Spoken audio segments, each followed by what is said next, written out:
দৰঙৰ থোলাত বলপূৰ্বকভাৱে ভূমি বেদখল কৰাৰ অভিযোগ। অধিবক্তা প্ৰেমেশ্বৰ শৰ্মাৰ মৃত্যুৰ সুযোগ ল'লে নেকি ভূমাফিয়াই? আদালতৰ ৰায়কো যেন নামানে একাংশ ভূমাফিয়াই। মুখ্যমন্ত্ৰীৰ সকিয়নিতো যেন কাণ সাৰ নাই একাংশ ভূমাফিয়াৰ। দৰঙৰ থোলা থানাৰ অন্তৰ্গত বটাবাৰী গাঁৱৰ মৃত আব্দুল হকে প্ৰায় ৬০ বছৰ পূৰ্বে একে গাঁৱৰে আমিৰ হুছেইন আৰু হুছেইন আলীৰ পৰা ২৫১ নং পট্টাৰ ৩৬৩ নং দাগৰ মুঠ ২ বিঘা মাটি ক্ৰয় কৰিছিল আৰু নামজাৰিত নাম অন্তৰ্ভুক্ত কৰিছিল।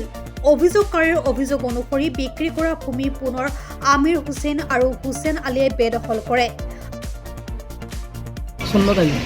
কি হৈছে অভিযোগ কি আপোনালোকৰ? মাটি বাৰী কেছ চলি আছে। কেছ চলাৰ পাছত আমি চিভিল কেছত জিকিছোঁ। জিকাৰ পিছত সিহঁতে আপিল কৰিছে। আপিলৰ পিছতো তাৰমানে কেছটো চলি আছে। বছৰ চলি থকা অৱস্থাত এতিয়া মাটিটো সিহঁতো জোৰ জবস্তি কৰি উকিলটো মৰাত জোৰ জবস্তি কৰি মাটিটো হাল পাইছে।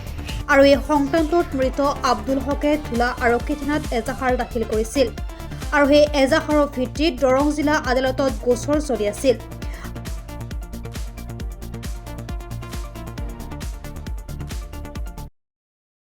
আপোনাৰ উকিল কোন আছিলে? এই চৰকাৰী উকিল আছিল প্ৰেমেশ্বৰ শৰ্মা। তেখেত যোৱা দুদিনমান আগত মৃত্যু হোৱাৰ পিছত সিহঁতে জোৰ জবস্তি কৰি ৰাতিত হাল পাইছে। যিদিনাখন মৃত্যু হ'ল যিদিনাখন মৃত্যু হৈছে সেইদিনা ৰাতিতে হাল পাইছে। কোনে হাল বায়? এই ৰুস্তম আলী, ৰবিগুল আৰু বহুতকেইটা আছিল।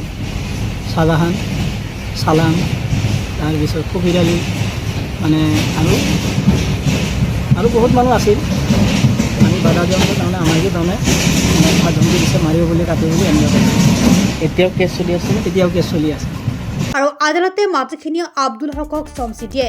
আদালতে মাটিখিনি আব্দুল হকক চমচি দিয়াৰ পিছতে উক্ত মাটিখিনি তৃতীয় পক্ষ তথা ৰফিকুল আৰু ৰুস্তম আলী নামৰ ভূমাফিয়াই পুনৰ মাটিখিনি বেদখল কৰাৰ চেষ্টা কৰে।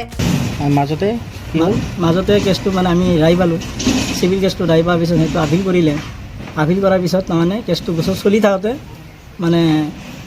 উকিলটো মৰাত সিহঁতে আকৌ হাল পাইছে। যিদিনাখন মৃত্যু হ'ল যিদিনাখন মৃত্যু হ'লে সেইদিনা ৰাতি হাল পাইছে। কোনো ভিডিঅ' ফুটেজ আছে আপোনালোকৰ তাত? ভিডিঅ' আছে। এতিয়া মাটি কোনে কিনিছিলে? মাটি আমাৰ দেউতাই কিনি লৈছিল। কিমান চনত? ৬৭ আৰু ৬৮ চনত। কেইবিঘা মাটি? মাটি ৩ বিঘা মাটি, 2 বিঘা মাটি বিভাজন চলি আছে আৰু 1 বিঘা মাটি আমাৰ তহতে আছে। কোনো ধৰণৰ মানুহ নাই। সিহঁতে জোৰ জবস্তি কৰি ঘৰ উঠাইছে। মাটি ফালা লৈ গুটি লৈ সিহঁতে হাল পাইছে। কোনে ঘৰ উঠালে? এই ৰুস্তম আলী, ৰচুল, চালাম, তাৰপিছত শ্বাহজাহান, তাৰপিছত সিহঁতৰ ভাই ককাই বহুতকেইটা আৰু গোটেইবিলাকে ঘৰ উঠাইছে। এতিয়া প্ৰশাসনক মই এনেকুৱা এটা আবেদন দিছোঁ যে তেওঁলোকে যেন আমাৰ এই আবেদনটো সৎ পথত নেই লাগে আৰু আমি নেই বিচাৰিছোঁ। আমি মুখ্যমন্ত্ৰী মহোদয়ক নেই বিচাৰিছোঁ। হয়, সেইকাৰণেতো তেওঁলোকে মৰাৰ লগে লগে তেওঁলোকক সুযোগ লৈ ৰাতিতে তেওঁ দিনত হেৰি কৰিলে, ৰাতিত হাল মাৰিলে, ৰাতিতে ঘৰ ভৰি পঠালে।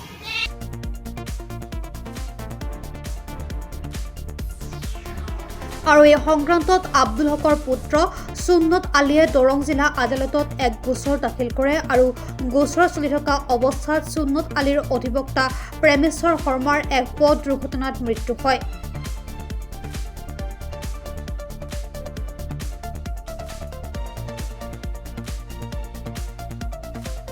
আৰু অধিবক্তাৰ মৃত্যুৰ পিছদিনাই ভূমাফিয়া ৰুস্তম আলী আৰু ৰফিকুলে ভাৰতীয় গুণ্ডা বাহিনীৰ দল লৈ পুৱতি নিশা মাটিখিনি ট্ৰেক্টৰেৰে হাল মাৰি বেদখল কৰে বুলি অভিযোগ উত্থাপন কৰে সুন্নত আলীয়ে।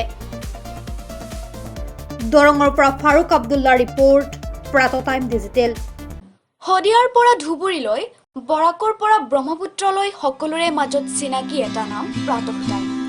থলুৱা ভাষা, কৃষ্টি আৰু সত্য বাতৰিৰ আধাৰত প্ৰতিষ্ঠিত খবৰ প্ৰাতঃ টাইমৰ প্ৰতিটো বা বাতৰি পুংখানুপুংখভাৱে চাবলৈ Facebook, YouTube, website, Twitter, Instagram আৰু ব্লগাৰ পেজত লাইক আৰু ফ'ল' কৰক।